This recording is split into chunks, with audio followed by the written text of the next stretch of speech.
วยๆแบบนี้เลยมารับชมวิวกันได้นะคะทุกคนพารอธรรมชาติตอนนี้เจ้าไปป่าแล้วนะคะทุกคน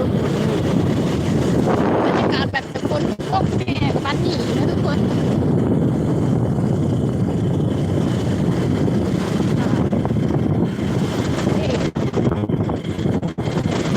อีบอมดีร้อนๆไม่เคยลืมเลยอาจจะมีเสียงลมเลยทุกคนเด้อเพราะอย่างเนาะก็กำลังขี่รถจ้าเดี๋ยวเขาออกจากวัดทำเสียแล้วเขาน่ะสิพาไปเบิ่งกันทุ่งไร่ทุ่งนาได้บัดนี้นะขอบคุณที่หลายทุกคนเข้ามาแล้วอย่าลืมกดไลค์กดติดเป็นกำลังใจให้หนูอย่างเด้อถ้าว่ามักเนาะน้องอย่างก็มื้อนี้ก็มีโอกาสดีเป็นมื้อนึงเนาะน้องอย่างก็เลยว่าสิไปแวะเฮ็ดบุญจักบาทก่อนว่าซั่นนะอันนี้ก็ขอกำลังเสียงให้ก็ฝากกดไลค์กันเลิฟเนาะในช่องน้องอย่างปุ๊บปั๊บเลยครับขอพรแบบมากกว่าสิ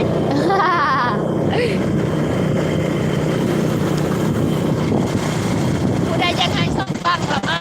เบิ่งน้องอย่างมาขอไปทุกกันทุกวันเดี๋ยวพี่อยากสิพาไปขอไก่สิถึงแล้วล่ะเห็นป้ายแล้วพี่น้องป้าย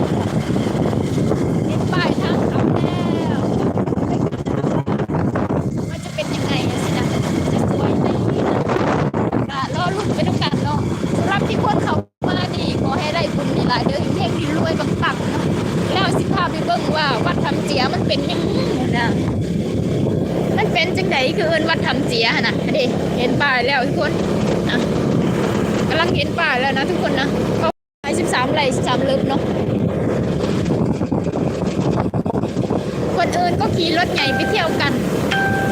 ส่วนเราก็ขี่รถจักรค่ะนะขอบคุณหลาย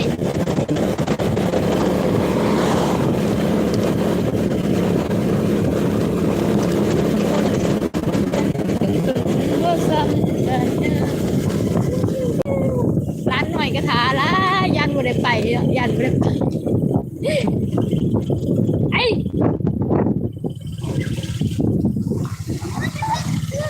ซื้อเอานี่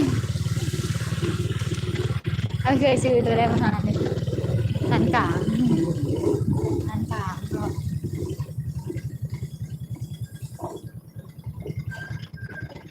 ก็เบ๊กเอาดอกไม้ได้ดีน้องอ้อมบ่แม่น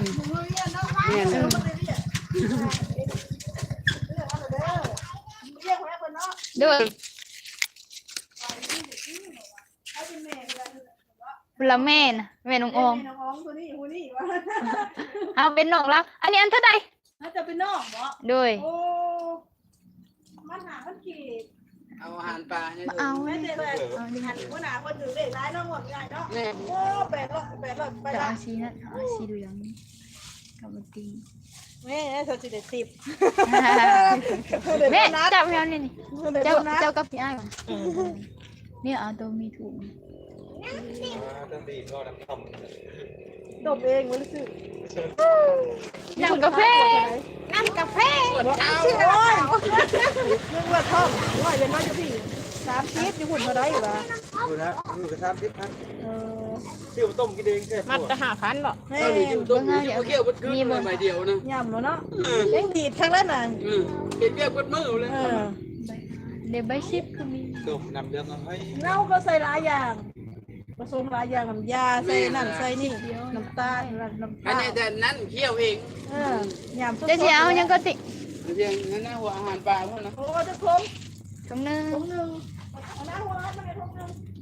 ข้าวบดหมดยื้อหมดยื้อยามพ้นมันงามเครื่องเพียงอันเป็นเผาเกี่ยวถึงคือได้เขาหาพันเด็กหน่อยอยากเบิ่งปลาว่ะอ่อนปลาเด้ปลาตัวใหญ่บ่าวได้พอเอ้ยบ่าวได้พอเอ้ยมาขี่ดอกมาดอกเรือใจเพ่งเด้อด้วยก็สิไปมาง่ายนะผมเล่นเอาผักผมเล่นเอาการบุญละดักทางเบิ่ง